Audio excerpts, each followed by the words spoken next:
Today we're looking at 10 ways that we can show that the mind is more than the brain. So if you're familiar with my channel or you've seen some of my videos, you know that I am against mainstream religion. But you might be wondering, why are we doing this video on the brain not being the mind being more than the brain? Because usually people assume if I'm against mainstream religion that I'm some sort of atheistic materialist.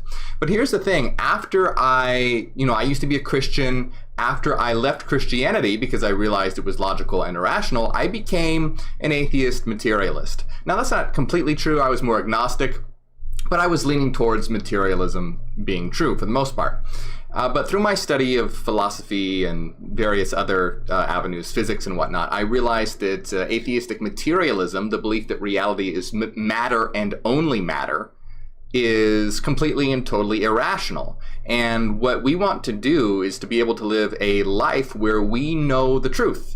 And it turns out that obviously, religion, mainstream religion, Christianity is obviously false, but it turns out that materialism, the belief that reality is only matter, is just as irrational as mainstream religion. It is extremely fallacious. And there's been this false dichotomy set up in the world where it basically says, well, either you follow mainstream religion or you're an atheist and you believe everything is material. That's a false dichotomy. That is absolutely not true. So if you follow my work, our position and my position is that this is a mathematical reality. Everything follows logic and reason. And that this shows that this is not a reality of matter, but a reality of mind. The materialist ideology is extremely fallacious, highly irrational. So what we're going to do today is, I know some of you probably get into debates with materialists and things like this. We're going to look at 10 objections that materialists often give to say that the mind is just the brain. And we're going to look at how to, common objections they give and how to refute them based on our position that this is a reality of mind. This is a mathematical reality of frequency. It's going to be good. So let's get started. Oh, one other thing that I want to mention before we do, and this is really important, that mainstream religion attempts to block your power. And it does this by keeping you enslaved to a fictitious God in the sky. But we also have to be very careful because materialism is just as nefarious as it also blocks your power by saying that you are nothing but a random accident and dead, lifeless matter. It blocks your power. Now we know, based on logic and reason, that this is a mathematical reality of mind and that we are God. So don't let anyone steal your power. Don't let, mainstream religion steal your power. Don't let atheistic materialism and physicalism steal your power.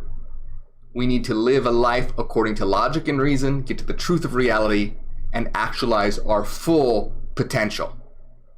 So we don't need to worship a God in the sky, and we don't need to believe that we're just dead, lifeless matter.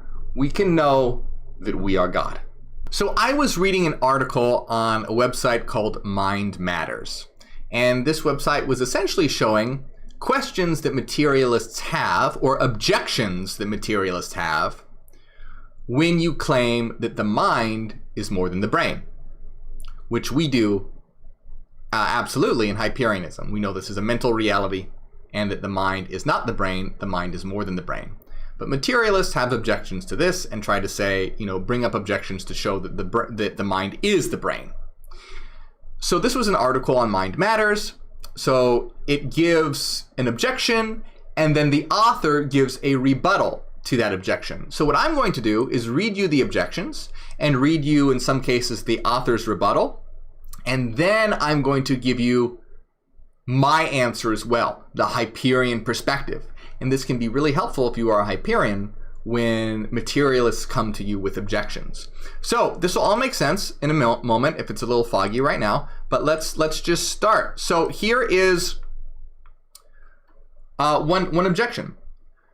And this is what they'll say. We know how the human mind evolved. Quite simply, it evolved to help our ancestors hunt more efficiently in groups. So this is a claim to try and show that the mind evolved from the brain. So here's the response from the author. Wolves hunt efficiently in groups without anything like human consciousness. Microorganisms hunt efficiently without any brain at all. A human mind allows us to do many remarkable things, but it is not needed for basic survival. That's one reason that human consciousness is called a hard problem, the hard problem of consciousness. And this is a good response. Now, let me give to you my response. If you believe in physicalism, that all that exists is matter and can be described using the laws of physics, if that's what you believe, then the mind cannot have evolved. It's an impossibility. The reason why is because physicalism is a closed system. And in a closed system, the mind cannot have an effect. Because if it did, then you would have something outside of physicalism having an effect. And if the mind cannot have an effect, then natural selection would never have selected for it because it would have never given an evolutionary advantage. The whole thing is a little complicated, and I did an entire video about it. Look, if you want to know more about this idea, look at my video called Consciousness Cannot Have Evolved. So just to try and make it more clear, is that the objection is basically saying, well, mind evolved from the brain, and then this is how, through evolution, through natural selection, this is how mind evolved. But if you believe in physicalism, which is a closed system, then mind can have no effect, because if it did, you would have something outside of the physicalist system, therefore shattering physicalism as a closed system. But if mind does have no effect, then natural selection would have never selected for it because it doesn't serve as for an evolutionary advantage. What that exactly means will become more clear in the next question. So the next question is, okay, well, perhaps the mind just emerged slowly over eons from the brain. Here is the response to that by the author. The mind cannot just emerge from the brain if the two have no qualities in common. The one is immaterial, the other material. An insurmountable gap. Now, there's a couple different things to say here. So if you want to say, all right, well, perhaps it didn't evolve, but maybe it just emerged slowly over eons from the brain. So essentially, here's the claim. Let's say that you go, okay, well, I believe that you're right. Physicalism is a closed system, so the mind subjectivity couldn't have an effect because then that would violate physicalism as a closed system.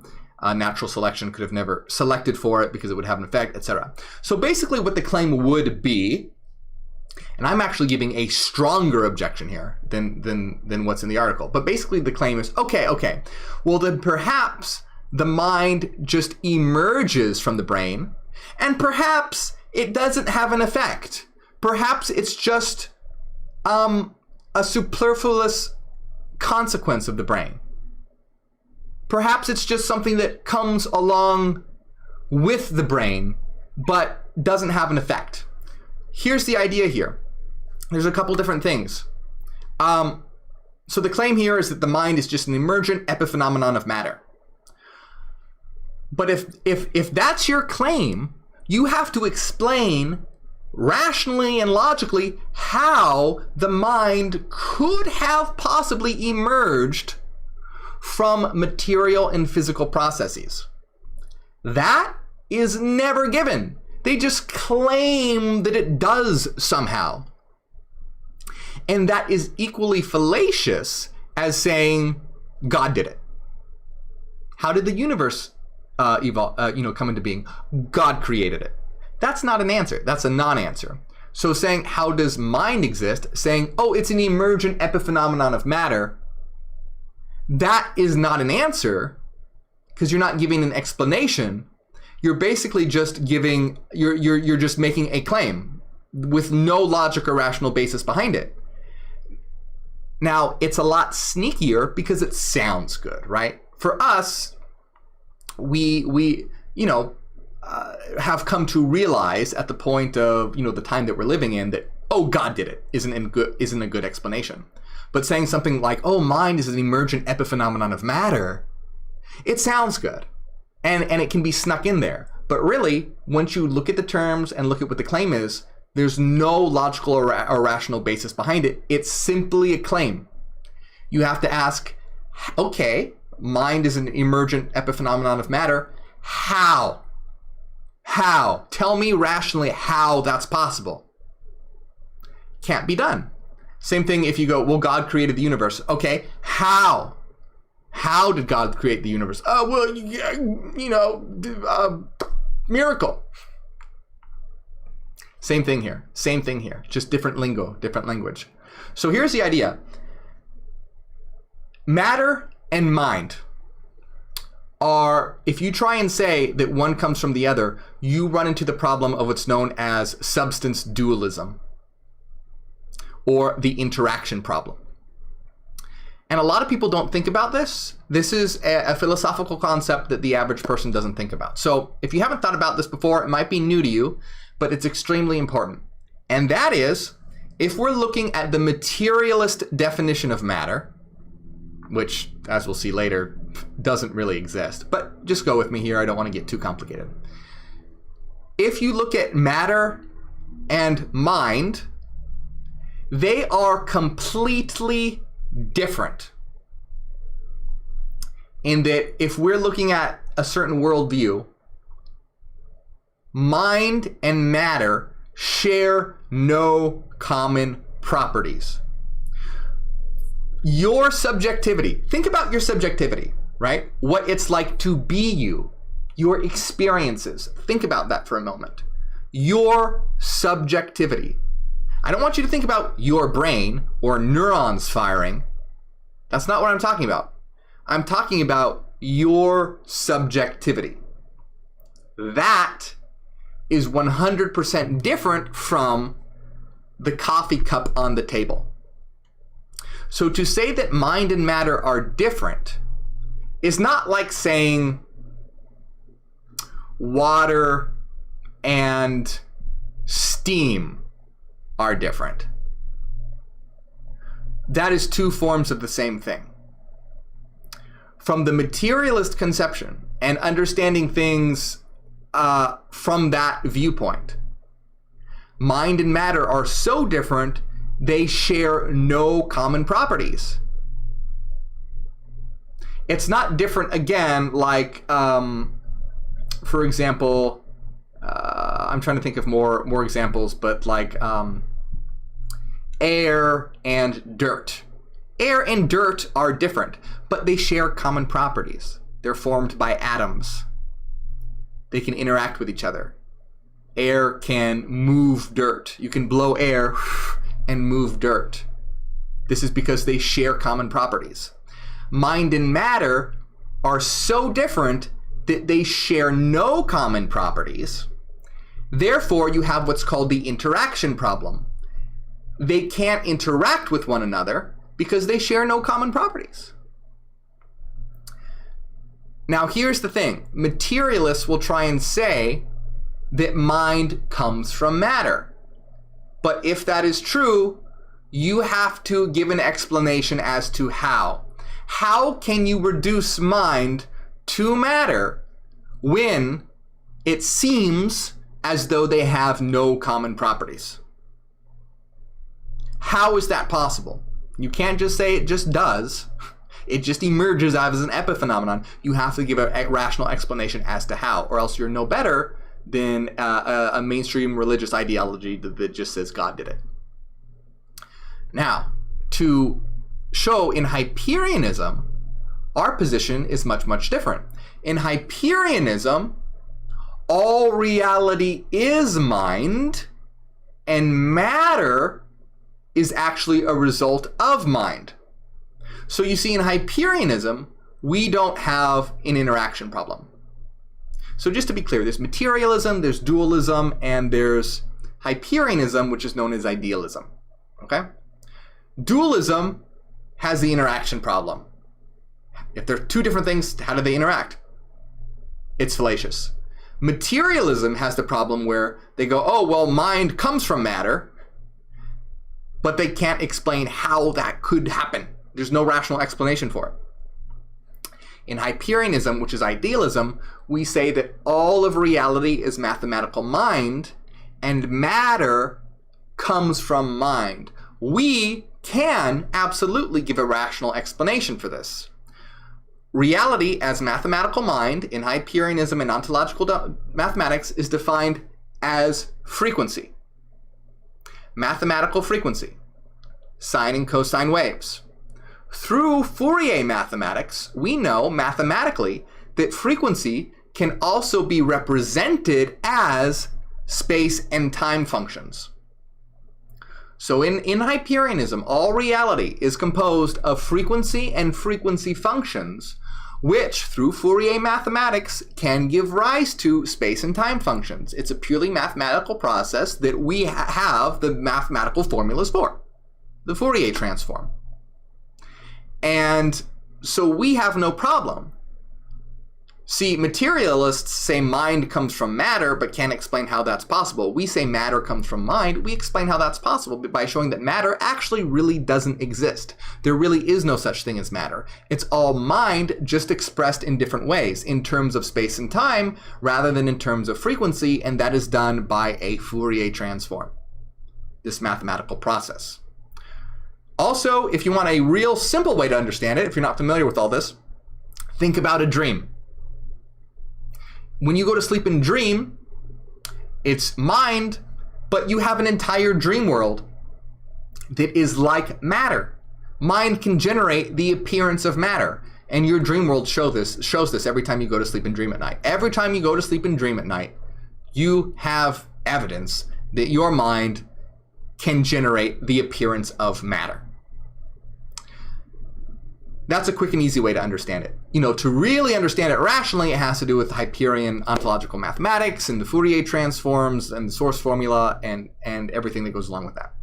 But that's a quick and easy way to understand it. So in Hyperianism, essentially, reality is like a mathematical shared dream where matter isn't really matter, it's the appearance of mind.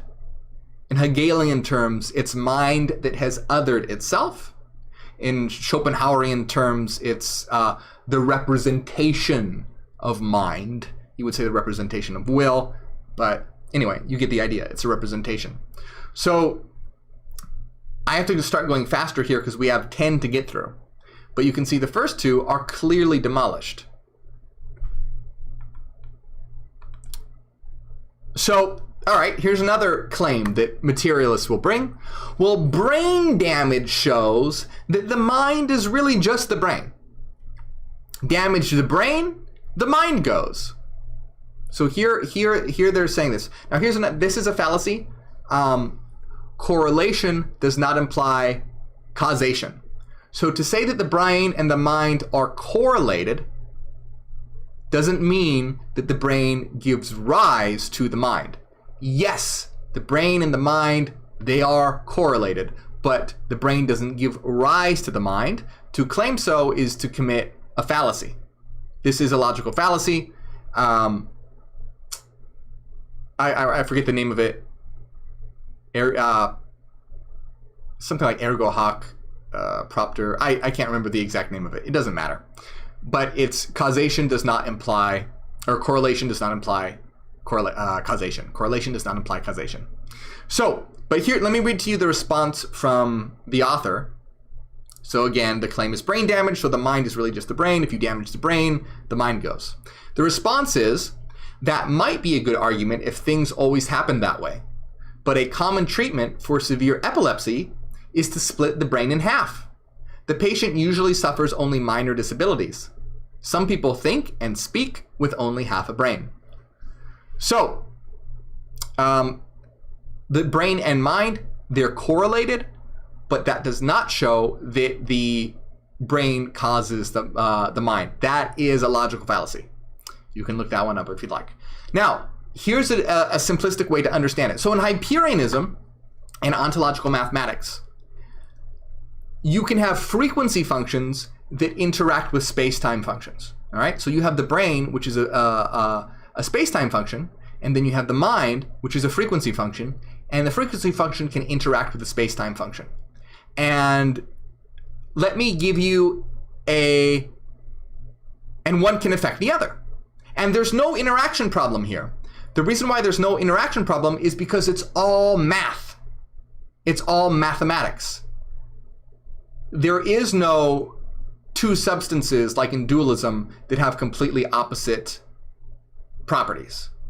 In Hyperianism, it's a substance monism. There's only mathematics, as in mathematical mind, but through a Fourier transform, frequency can be represented in space-time.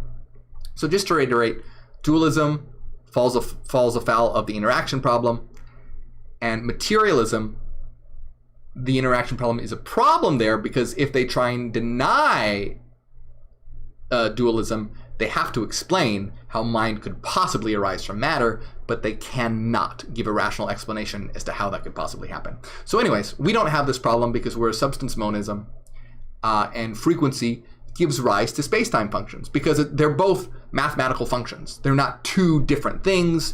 They're different what you can transform back and forth from one to the other. It's like two different sides of the same coin. It's like looking at it's like looking at something from another angle. Right? It's sort of like a rotation in a certain way. Not exactly, but I'm trying to give an intuitive way for those who might not understand Fourier mathematics. Okay, so, but let me give you an even simpler analogy, okay? So again, to remind, it says brain damage shows that the mind is really just the brain, because when you damage the brain, the mind goes. Okay, so here's the idea. You have frequency functions that interact with space-time functions. What this is a bit like is imagine that you're playing a video game. Well, the controller of the video game is a bit like the brain. You use the controller to interact in the game world. Likewise, you as an eternal mind, a system of frequency, use the brain, which is a space-time function, to interact in the space-time world of the holos. So this analogy isn't perfect, but it'll help understand. You can think of the controller as sort of like the brain that allows you to interact in the video game world. Now, what happens if the controller gets damaged? If the controller gets damaged, let's say one of the buttons gets stuck. You can't push the A button anymore. That's going to affect your in-game character. That's going to affect the way you're going to be able to act in the game. Now, did you yourself get damaged? Your true self? No, of course not. The controller got damaged. But since the controller is your link to the game world, your interaction in the game world is going to be disabled in some way, is going to be hindered in some way. Likewise, you, as a monadic mind, are a frequency function that is interacting with the space-time function of the brain, which is like the controller. So if the brain becomes damaged, that means your link to the space-time world is going to have errors, and it is going to result in, a hindrance of functioning. That doesn't mean you as an eternal mind, as an eternal monadic mind, took any damage. But it means you're going to have a difficult time interacting, perhaps, because your link has been damaged in some way. So that's the fallacy. Correlation does not imply causation. Are the brain and mind correlated? Yes. Just like the video game controller and you are correlated in the interaction in the game world. But that doesn't mean that the controller generates you. See, right? Isn't that really silly to think, oh, well, the video game controller generates the person holding the controller? No, that's crazy. Likewise, the brain does not generate the mind. The mind utilizes the brain as its form of interaction in linking to a frequency function, linking to a space-time function. Let's continue. Let's keep going here. So here's another objection. The most sophisticated brain scans will show, via the consensus of hundreds of studies, that there really isn't any mind, just a brain. Here's the response by the author. The present state of the field doesn't offer that kind of hope. In a recent study, including 70 research group, Sharp limitations in the value of brain imaging, fMRIs, in understanding the mind were identified. There is poor correlation between different scans, even of the same person's brain. Sure, the technology will likely improve, but neuroplasticity and constant activity may mean this problem persists. You know, good response, but I mean, ultimately what the response to this is that the mind is immaterial. It exists in the frequency domain. And no amount of physical brain scans is ever going to reveal a mind. You cannot find mind within space-time. You're not going to find frequency functions. They're different domains. You have the space-time domain and you have the frequency domain. Now, the two domains can certainly interact with each other, but one does not exist within, well, the frequency domain doesn't exist within the space-time domain.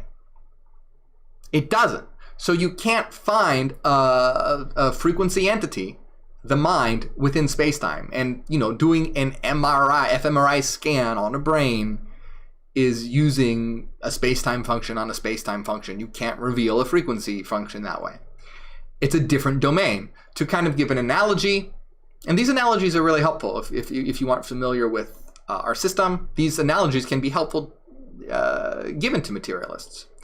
To look for the mind within physical matter or within space-time is like being in a video game and looking for the code within the video game.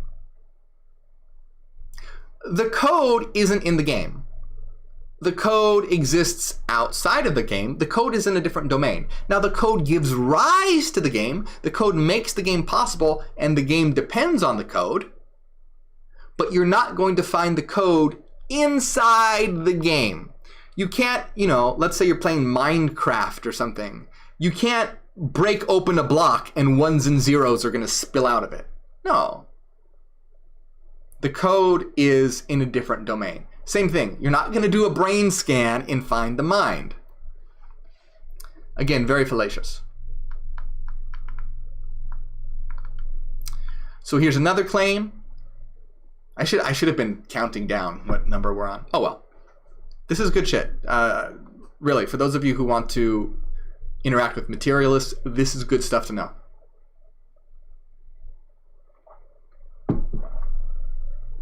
So here's another claim. But we're zeroing in on how exactly the brain functions. There's nothing mysterious about it. It's just evolved animal thinking, not some mind. Here's the response from the author. Even basic facts about how the brain operates are hotly contested. One basic assumption has been that the brain operates like a series of switches, but we now find, for example, that most parts of the brain are involved in processing signals arising from touch. We know that human thinking is different from animal thinking by its results, but just how it comes to be different has not been found in the brain and is still mysterious. And my response about this is, once again, knowing how a brain functions does not mean you're getting information about the mind. Knowing how a controller functions doesn't mean you're getting any information about the player. And again, this is highly fallacious also to say there's nothing mysterious about it. That's completely wrong. Science is 100% unable to explain mind. Okay? And this is something that people don't really understand about scientific materialism. They seem to think that it's got most things figured out and that they're just fuzzy on a few issues. That's not true. That's not true. All scientific materialism does is describe how things work, not what it is. You see the difference? Explaining how something works, like say a computer or a rocket or a camera, explaining how something works is not the same thing as explaining what something is. Now, scientific materialism is 100% unable to explain sentience, consciousness, and mind. They can't explain it at all. None. Not even a little bit. Can't do it. It has 100% failed. And if you think, oh, well, that's not a big deal. Look at how much that we have. Look at all the success scientific materialism has given us. So what that they can't explain mind? Is that really such a big deal? Think about this. Everything that you know is because of your mind. It's all that you know. If you removed mind from the equation, there would be nothing. All your experiences, all your interactions, all your hopes, all your dreams, all your interaction, everything is mind. In fact, matter has never been observed to exist. You think, what do you mean matter has never been observed to exist?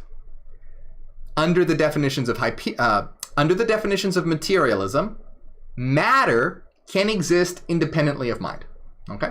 That's not the case in Hyperianism. In Hyperianism, matter is mind, just viewed in a different way. It's the representation of mind. It's the representation of mind. But that's not what materialism claims. Materialism claims that matter can exist independently from mind or without mind.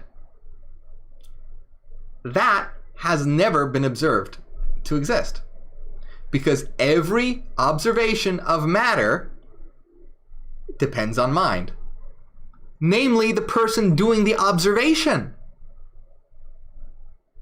To be able to encounter matter necessarily requires a mind, or else you wouldn't be able to observe it.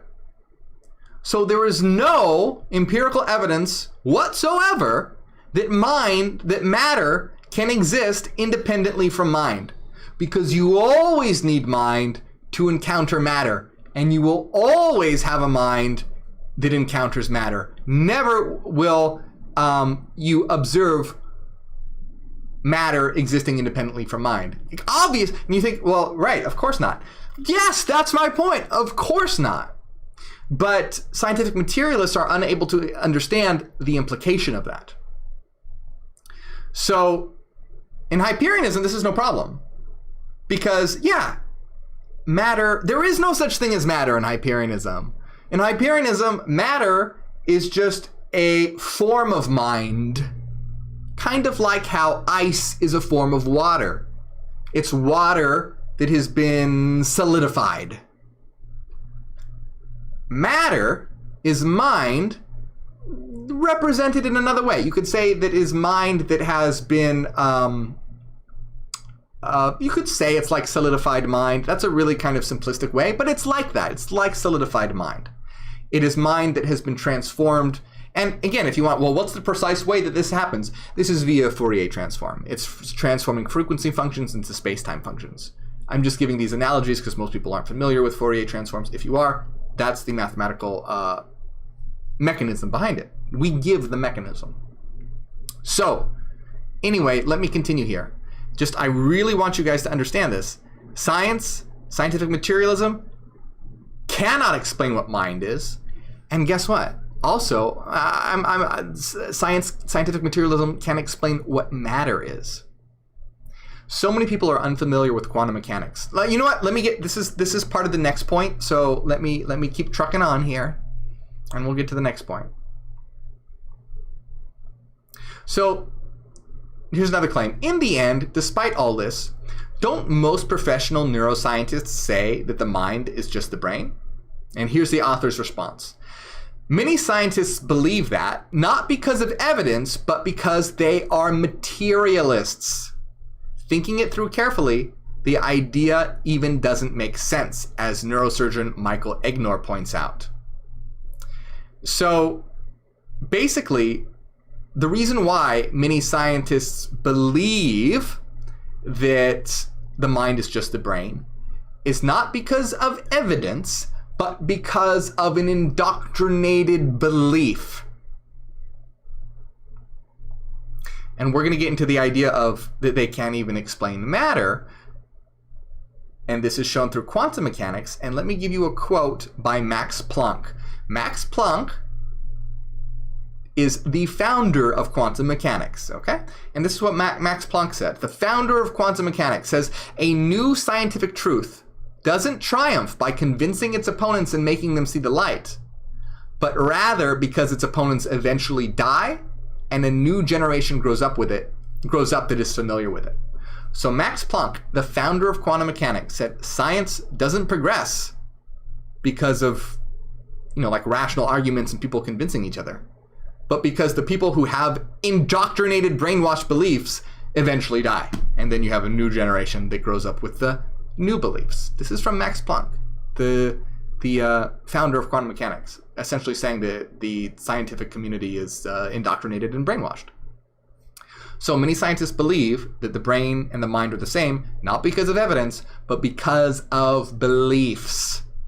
Scientific materialism is just like a mainstream religion. It operates on belief. Fallacious beliefs, provably fallacious beliefs.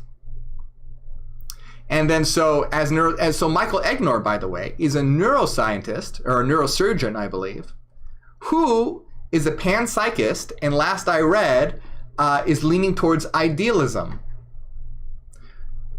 So Michael Egnor is a neurosurgeon who is leaning towards idealism and is a panpsychist. What's panpsychism? Panpsychism denies materialism and says that all matter is minded. There's lots of different versions of panpsychism, but essentially it says all matter is minded, has consciousness built into it. But as I've read, he's recently leaning towards idealism, which goes even further. Guess what also is an idealism?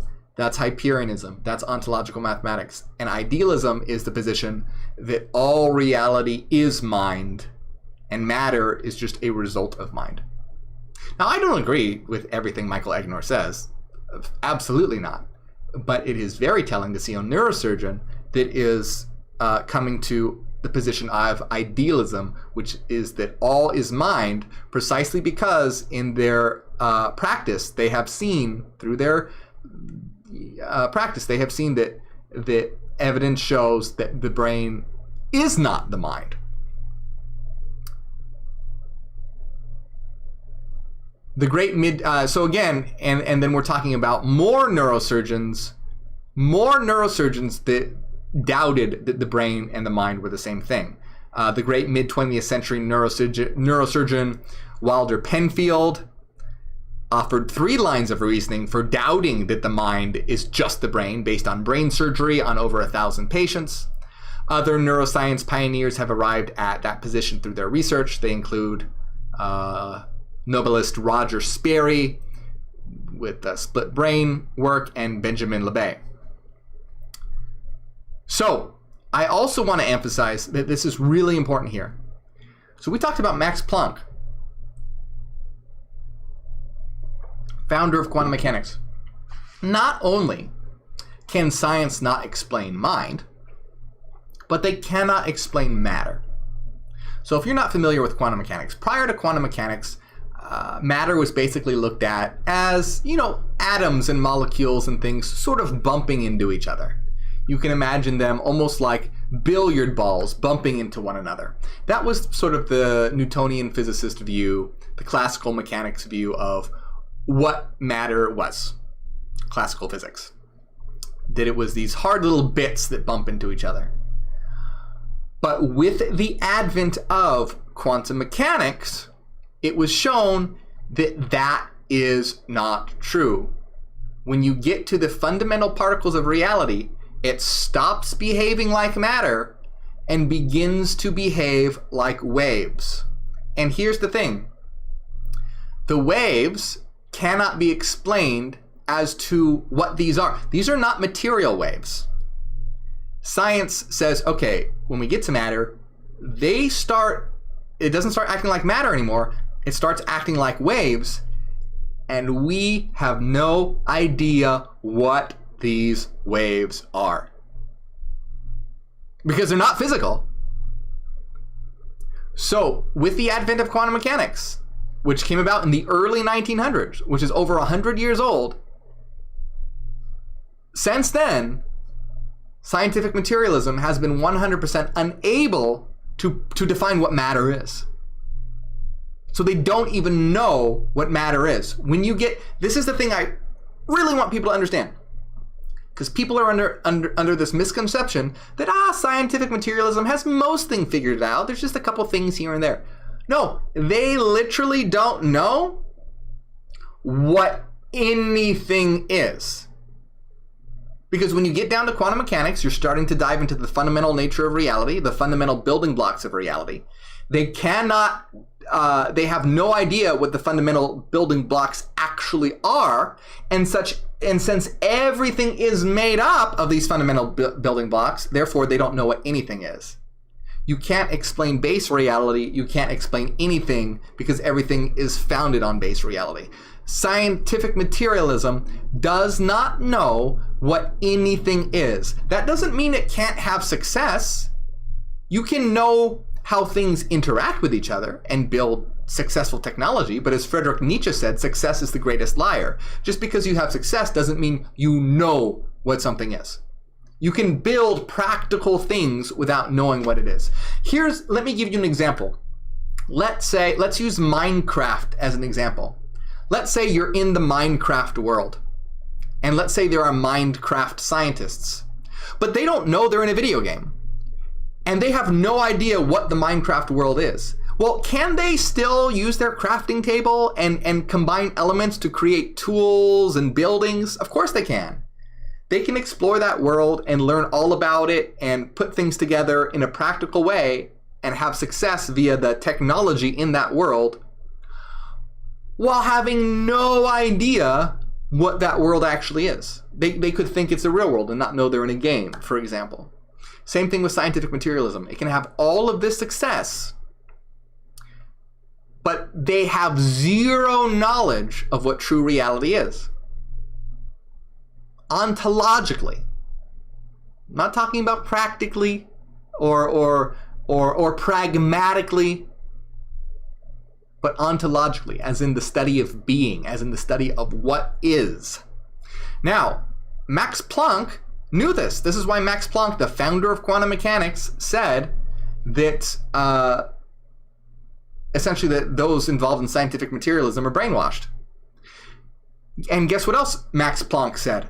Here's another quote by Max Planck, founder of quantum mechanics. As a man who has devoted his... By the way, quantum mechanics is the most successful theory in physics, by the way. It's one of the... along with relativity, it's one of the most successful theories in... So this isn't like some... Oh, well, it might be, you know. It's not this some thing that some scientists agree with and some don't. No, quantum mechanics... And I know most of you... The reason why I'm explaining this is because... surprisingly, there are many, many, many people out there who don't even know what quantum mechanics is, even though it's over 100 years old, and essentially says that reality is not physical when you get down to it. People don't know that. They're still living 100 years in the past. But anyway, Max Planck, founder of quantum mechanics, said, as a man who has devoted his whole life to the most clear-headed science, to the study of matter, I can tell you as a result of my research about atoms this much. There is no matter as such. Mind is the matrix of all matter. Max Planck, the founder of quantum mechanics, said, as a man who has devoted, as a guy who's devoted my whole life to studying matter, I can tell you this much about matter. There is no matter. Mind is the matrix of all matter. All right, let's talk about Erwin Schrödinger. Erwin Schrödinger is the another founder of quantum mechanics, who developed the Schroedinger Equation.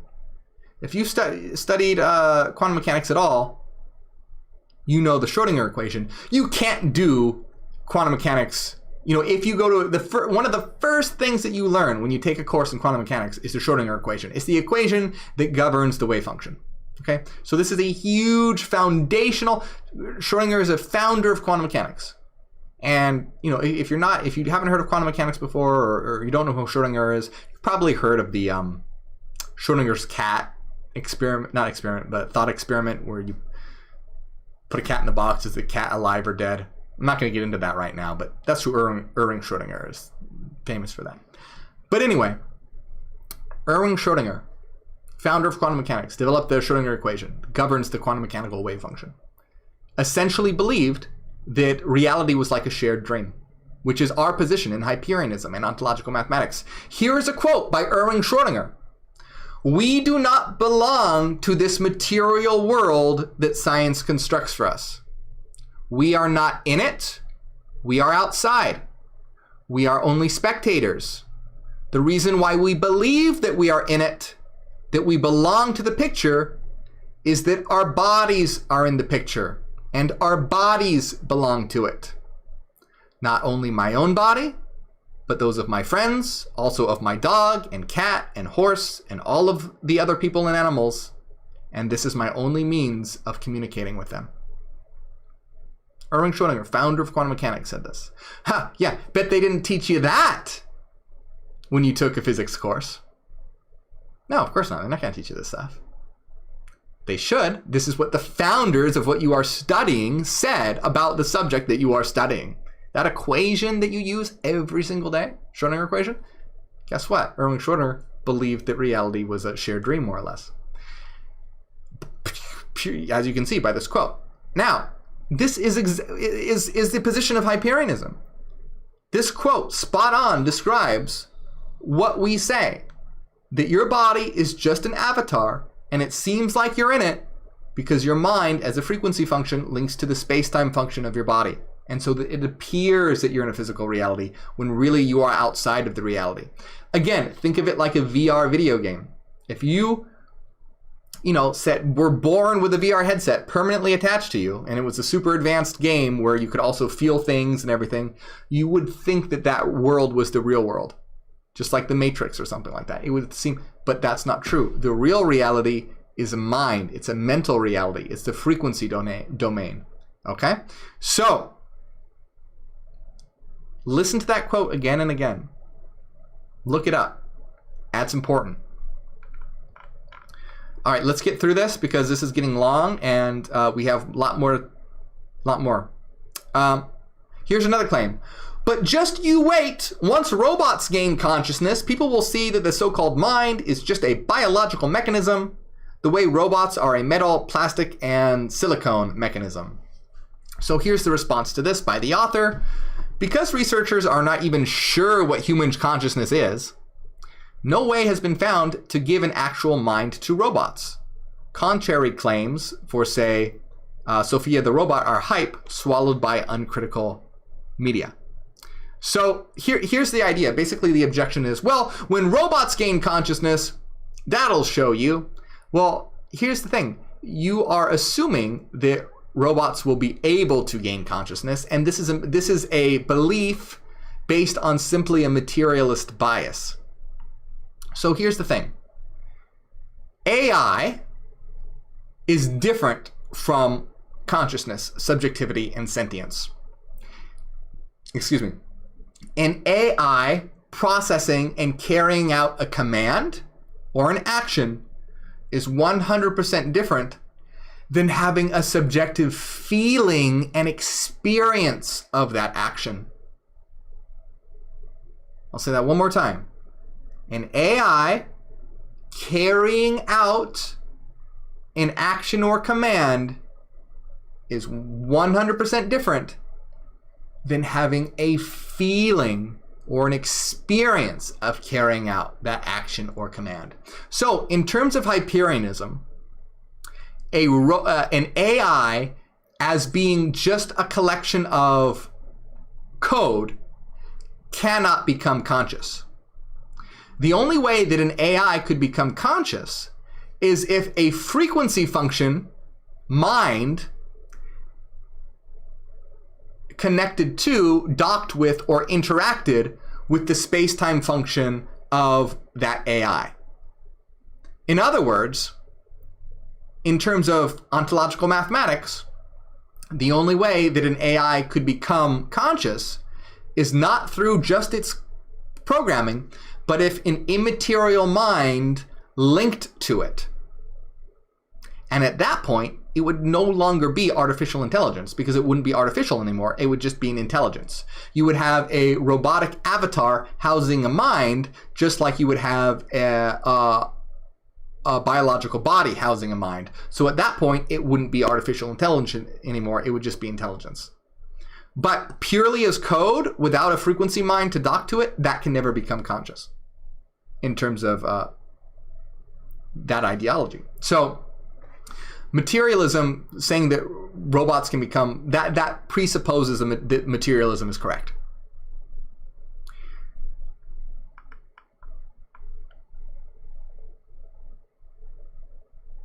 So here's another claim.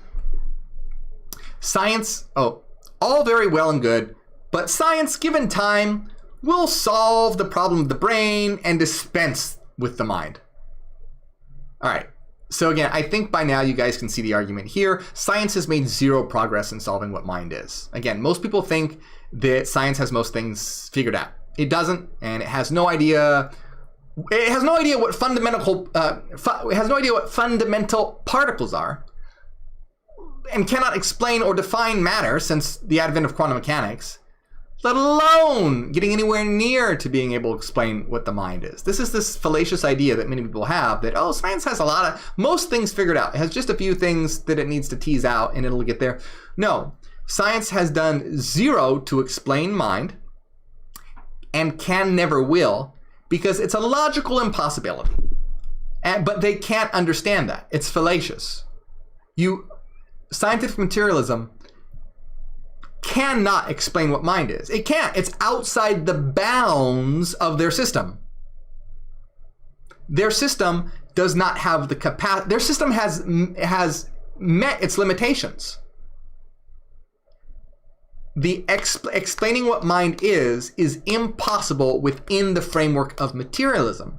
Most scientific materialists just are philosophically illiterate and can't understand that. They don't understand that. But it is literally logically fallacious. Cannot be explained.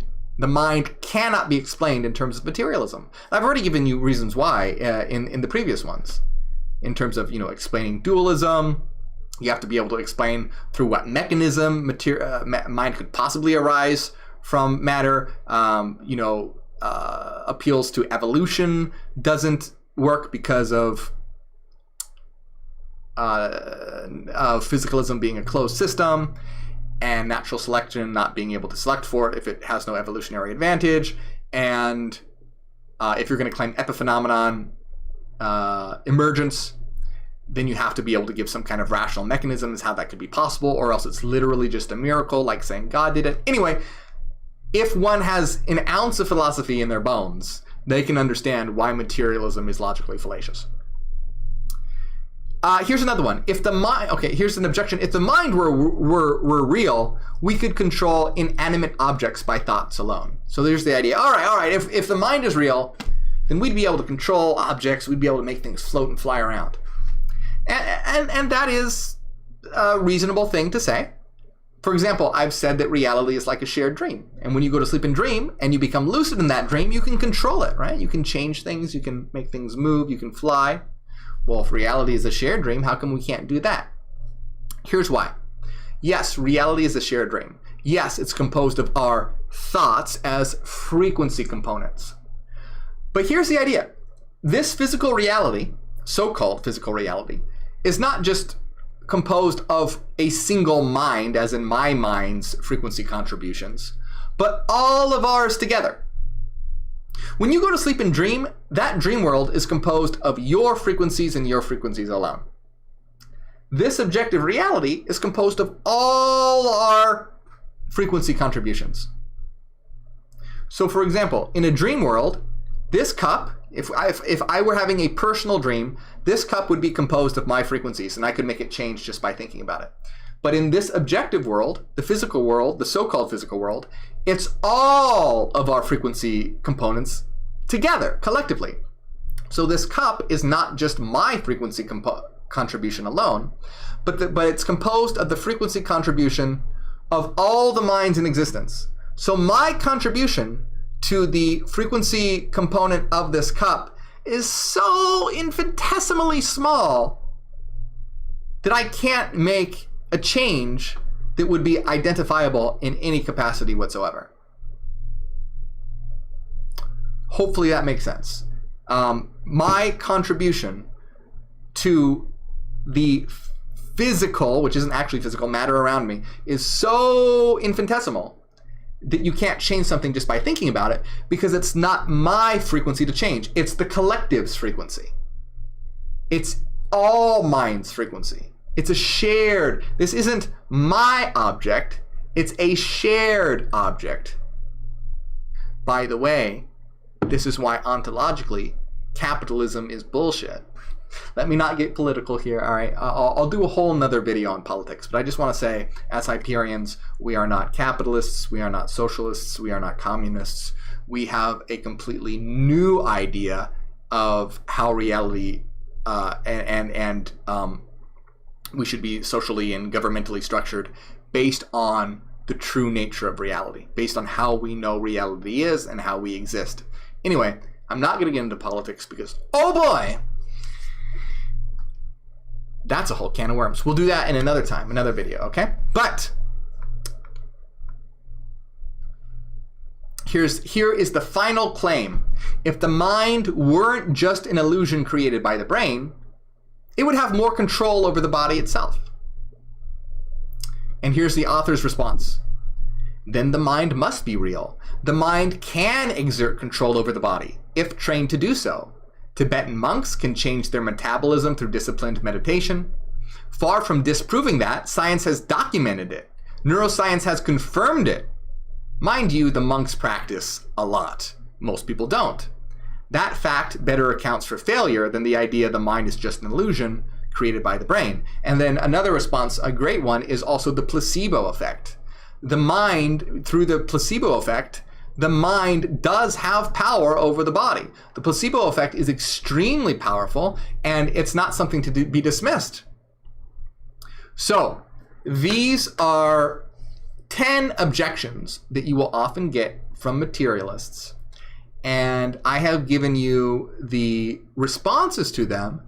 And granted, if you don't completely understand all of them, because some of them are a little complicated, having to do with Fourier mathematics and whatnot, I also tried to give for each one a simple analogy as well, such as dealing with, a video game example or a dream example or something like that. So look through these, try to understand the actual explanations, but if you can't, get the analogies down so that you'll be able to have these rebuttals against fallacious materialists who try and claim that the brain is just the mind, or that the mind arises from the brain, or some kind of obviously logical fallacious category like that. All of these are huge logical fallacies. So, have this in your, we're in a war of the mind. This is a war of ideas. Add these to your mental arsenal to be able to bring them out and combat against these claims and objections, because none of them hold. They're all highly illogical, highly fallacious, and these are the tools to better equip yourself in this war of the mind, this war of ideas that we're all in. I want to give a big shout out to all the supporters on Patreon, especially the top supporters, and Timothy, Renaissance Fairy, and Jordy. You guys are awesome. Patreon is the best way to support my work because of all the decensorship and deplatforming on Facebook, YouTube, and everything. It really is. You're going to get access to a lot of awesome things like my lecture notes. You're going to get access to our secret live streams we have every single week. We're having one right after this. And it really means a lot. This is how I'm able to do my work and create. So thank you guys very much.